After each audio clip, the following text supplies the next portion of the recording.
Welcome! My name is Lee Hopkins. My pronouns are he, him, his, and you're listening to the Patterns of Possibility podcast. This is a skill building podcast dedicated to helping you replace harmful patterns with new possibilities. In each episode, we explore topics that inspire confidence, direction, and resilience. In this week's episode, we're going to explore communication. What is it? What's the purpose of it? And how you can be really clear about what you're communicating. Are you ready? Let's go.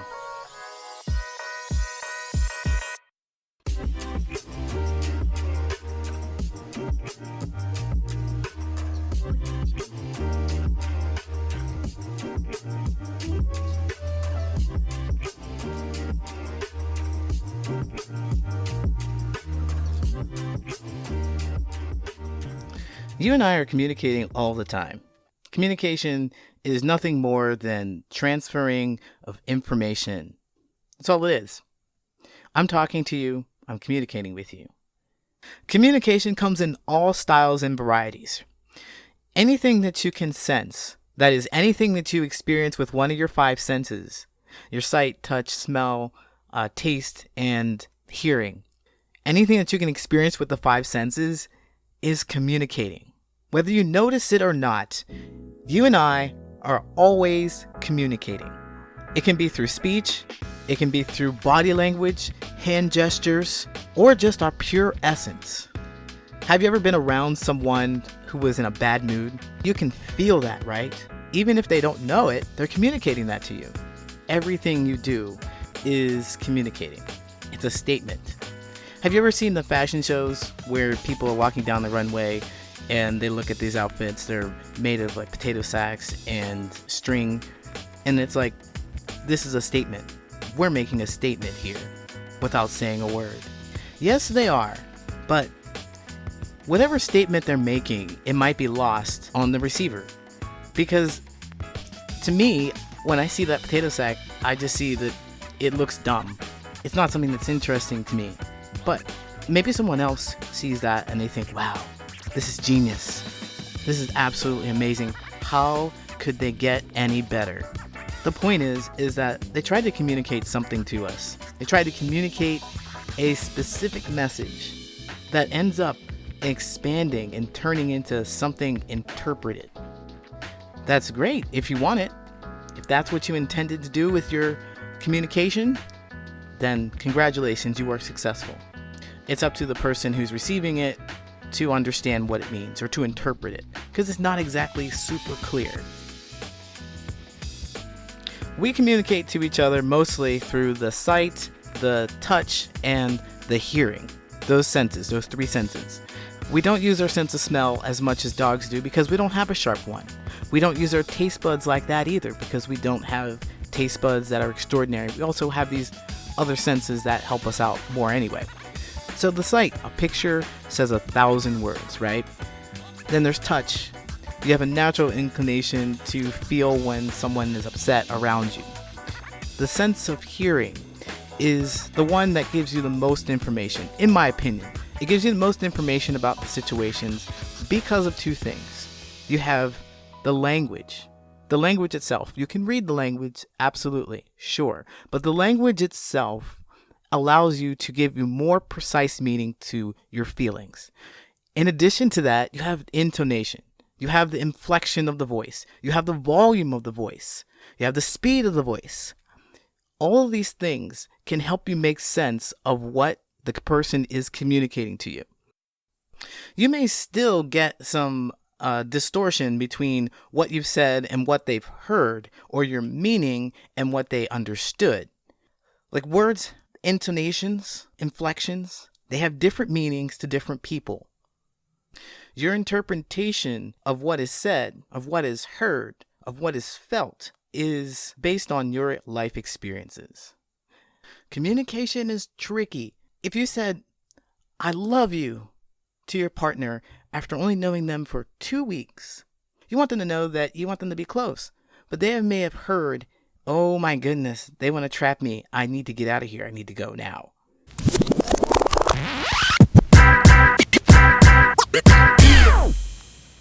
We communicate in order to influence other people, not just for sales, where it's pretty obvious that you want to influence your patron to pay a higher price or to buy more. It's not just for comedy, when you know the comedian is trying to make you laugh. You communicate because it benefits you in some way, shape, or form. It benefits you. You're trying to get something out of the situation, and it may not be really obvious or clear, but you're always working for yourself. It's a natural thing that we do so that we can survive.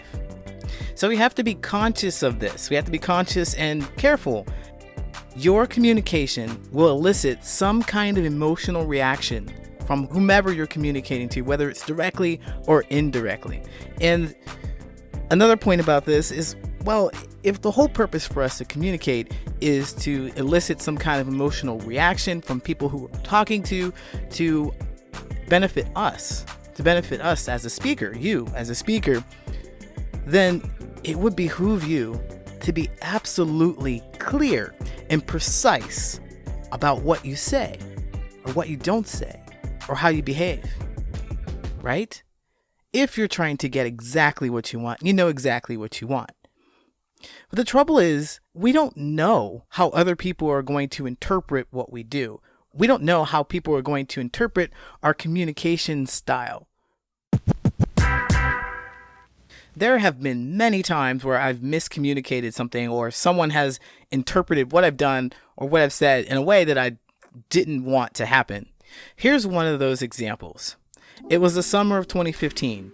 It was late night, like 1 o'clock, 2 o'clock in the morning. And I was at home trying to sleep, but I had so much anxiety and so much unrest that I just couldn't. I just tossed and I was turning.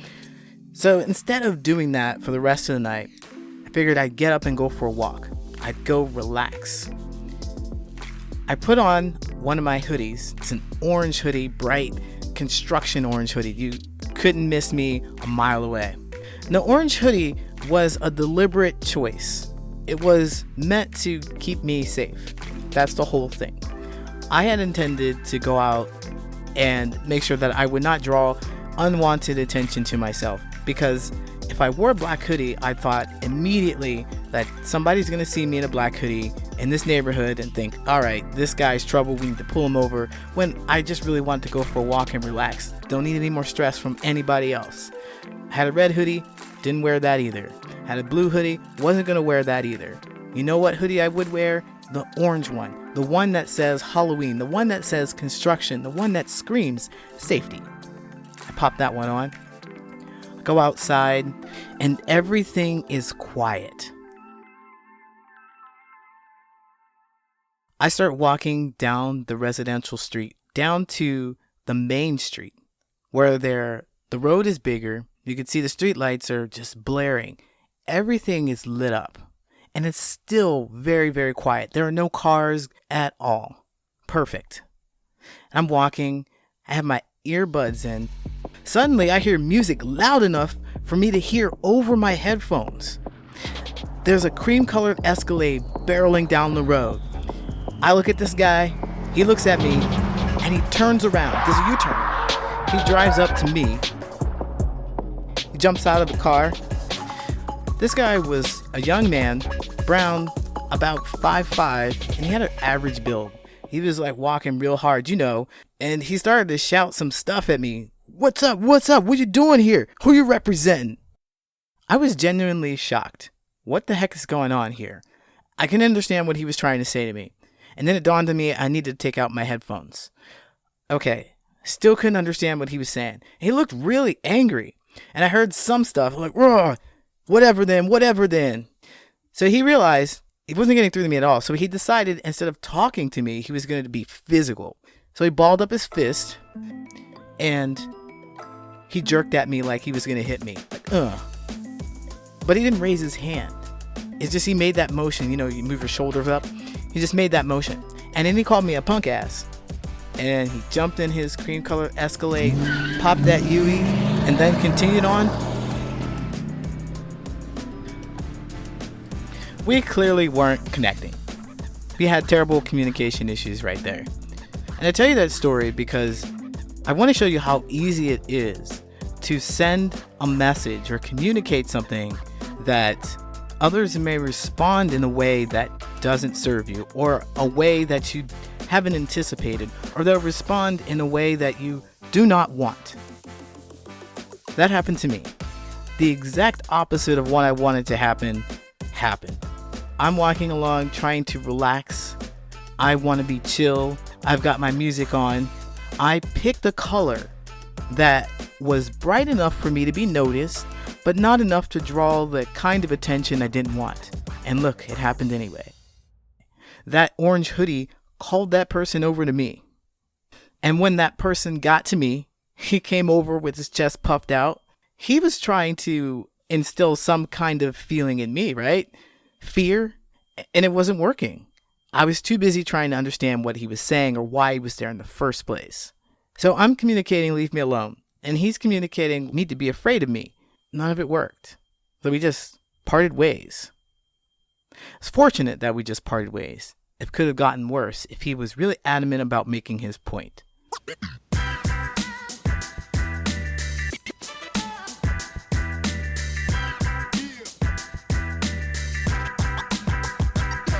I imagine that you're thinking, Lee, how are you responsible for this person's reaction to what you're wearing? How are you responsible for that? That's not what I'm saying. I'm not responsible for their reaction to what I was wearing.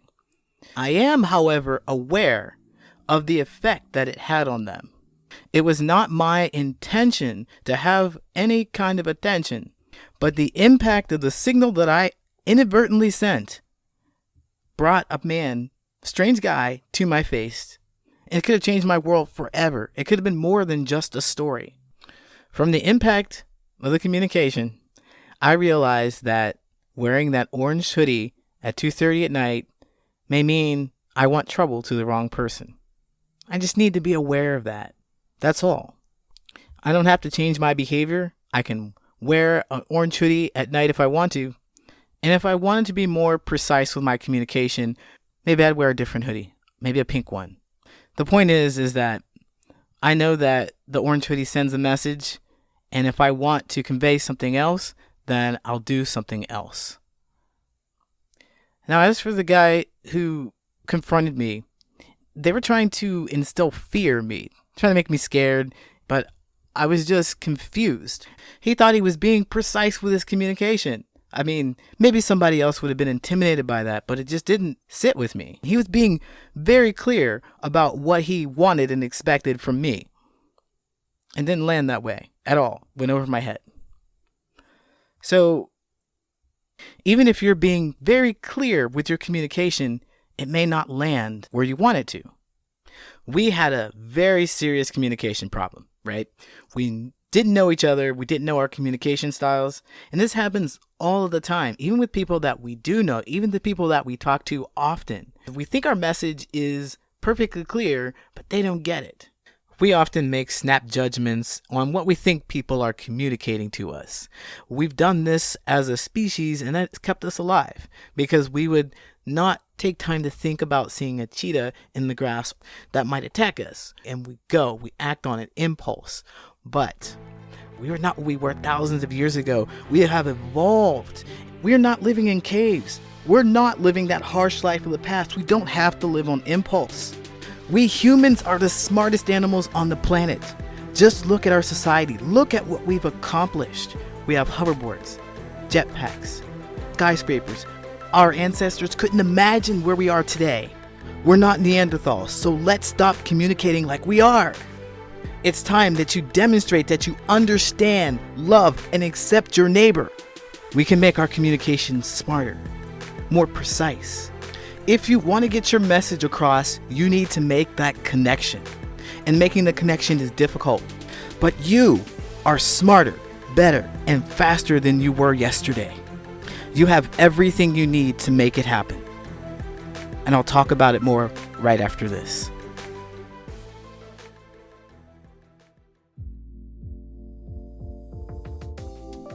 Hello, my name's Lee Hopkins. My pronouns are he, him, his, and I'm a recovering nice guy. I used to go out of my way to help my family. I'd say yes when I really meant no, and I tried to spare my friends' feelings by saying nice things all of the time. I thought that I was strengthening my relationships with them, but little did I know, I was ruining them. If this sounds like you might want to stop what you're doing right now. Go to my website at patternsofpossibility.com and pick up your guide of 4 ways your good intentions are ruining your relationships and what you can do about it. You know that your intention is pure. You want the best for your friends. You want the best for your family, and that's all you're trying to do. But the impact is what matters. And being too nice often leads to reluctance and resentment on both sides. That's the exact opposite of what you want. You're cheating yourself out of the closeness and connection that you want and deserve. To find out what you can do about it, go head over to my website at patternsofpossibility.com to pick up your copy today.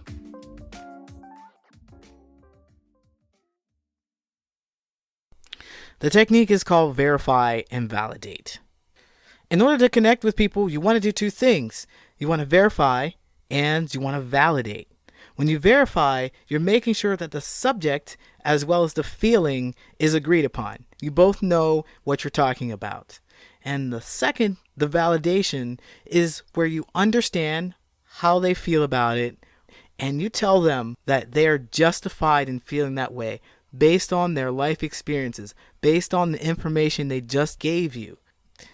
I'm sure that you've heard of this before. You've seen it in action. If you've ever gone to a restaurant and you've had the waiter, the waitress repeat your order back to you. They just read what they heard back to you to verify that what you said was correct. So they don't mess up your order. You're tipping them after all. They want to make sure that they get it right.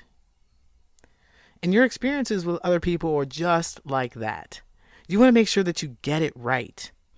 Everyone wants to be understood. And if you develop the skill to understand people and demonstrate that you can understand them, then people are going to gravitate to you. People are going to think you're amazing and you're interesting. So repeat it back to them. Paraphrase it. You want to try and get as much detail as you can, but don't go overboard with it. You want to understand what they're talking about. So in general, you want the subject and you want the feeling. When I was first learning this verification technique, someone had practiced on me. That is, they repeated back everything that I said to them. And I got mad. I thought I was being made fun of. I didn't feel good. So when you're practicing this on people who have not seen this or experienced this, you may get that kind of pushback. Just be prepared for it. You might offer an earnest explanation. Emphasize that you're doing it because there's nothing more valuable than what they're saying to you right now. And many times I ask people to repeat themselves. When I do that, I say something like, I'm just slow, so sometimes I just misunderstand things. So if you could just let me know what you're talking about again so I can get an idea. I find that people respond to that more favorably than if I said, can you repeat that? I don't understand what the you're talking about. You might feel silly repeating it back. You might feel like you're dumb. But if you're feeling that, pause right there. Think about what the goal is of the conversation. Is it your goal to make you look smart? Is it your goal to make them feel small? Is it your goal to shame them? If that's your goal in this conversation, then this is not the technique for you. If you want to connect, start with verifying. All right, that is the verification part. When you verify, you understand exactly what the topic of the conversation is, as well as the feeling the person has about the topic. It has nothing to do with you. You don't get to put your views in there. You're only listening to what the other person is saying. For now, the conversation is one-sided. After all, if one person is talking, somebody has to be listening.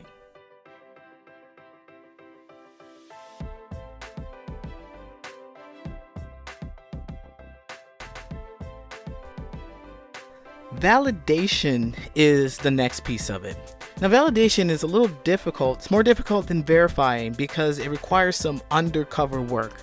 It requires you to feel out things a little bit more. It requires you to have a lot of emotional intelligence because when you validate, you're not only telling them that you understand how they feel, you're telling them that they're justified to feel what they're feeling because of XYZ experiences. One more time.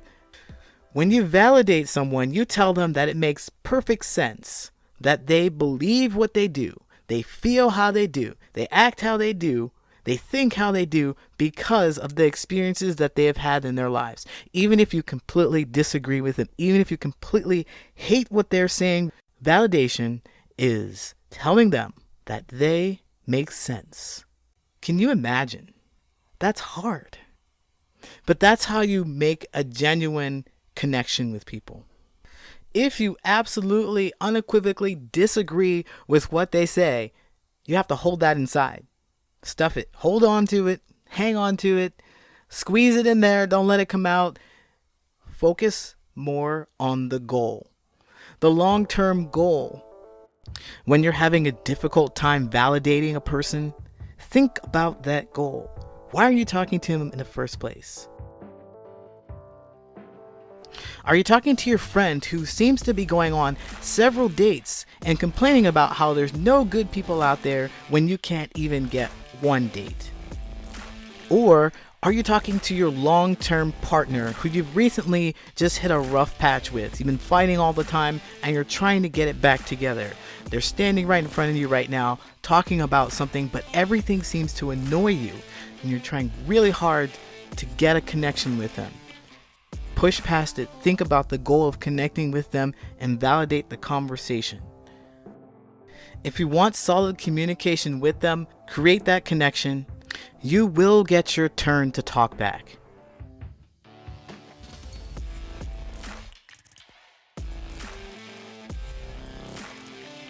Validation is tricky, especially when you don't know someone. When it comes to strangers, your lack of knowledge of their experiences in life is going to make it difficult for you to validate them. You can make up for this by remembering that our experiences are not unique. Our emotions are not unique. Someone else out there at this exact point in time is experiencing the same feeling that you're experiencing. And if you can attach yourself to this feeling, you will have an easier time connecting with them and validating their experience. And when you validated their experience, you have now created a solid connection. And with a solid connection, you can now get your information through. It's now your turn. But before you start sharing what's on your heart, make sure that you get verbal confirmation that they feel heard and understood.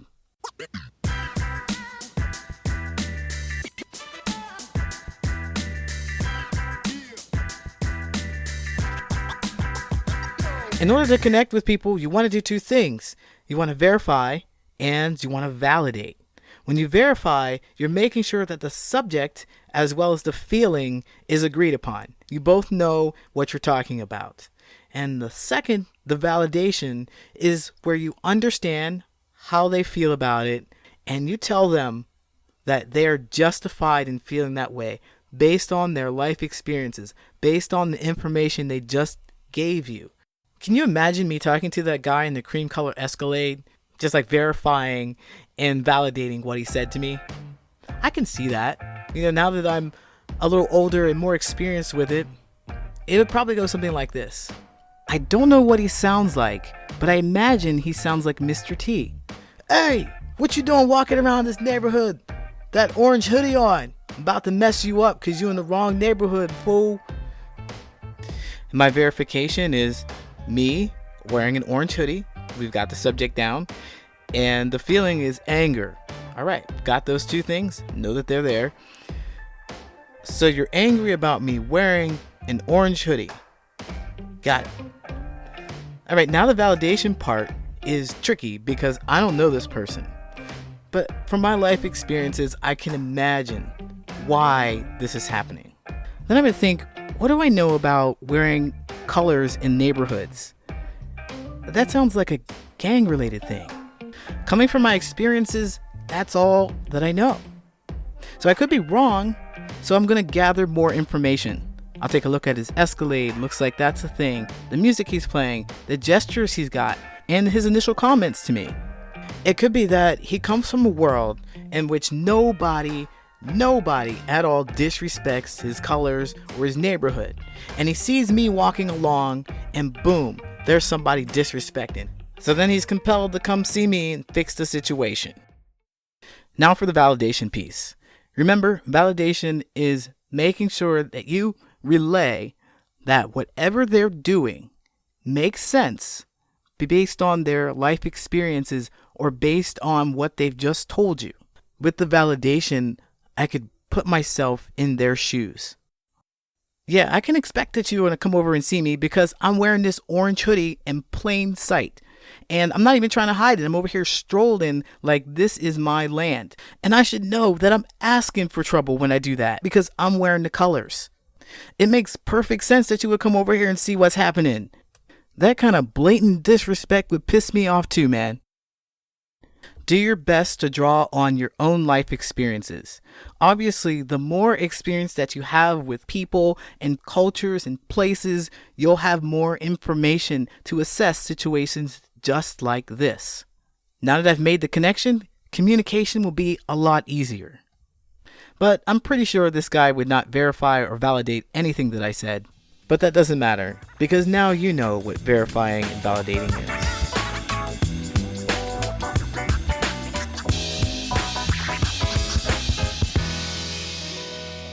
We are always communicating with each other. Keep in mind, communication serves a specific purpose.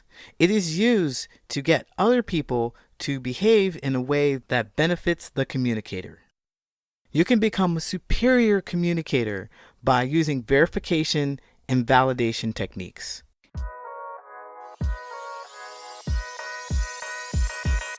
My name's Lee Hopkins. My pronouns are he, him, his, and you have been listening to the Patterns of Possibility podcast. I hope that you enjoyed it. I hope that you found it interesting and insightful. And if you did, why not share it with a friend? It would also be a big help to me if you left a 5-star review on Apple Podcasts or anywhere that you listen to your podcasts. If you want to connect with me, you can find me at patternsofpossibility.com, or you can email me at the same address, patternsofpossibility@gmail.com. You can also find me on all the social medias, but I'm not really active on all the social medias except for Instagram. I'm the most active on Instagram. Anyway, you can reach out to me and I will definitely check it out. Don't forget, the next episode comes out in 2 weeks because I have expanded the time that I allow myself to create these episodes for you. So they may be a little longer, maybe a little more interesting. So I'll see you in 2 weeks. This podcast is for informational purposes only. It is not meant to diagnose or treat any conditions. If you are having a medical emergency, go to your nearest emergency center and explain to them that you would have been there sooner if you hadn't been listening to this podcast. I'll see you next time.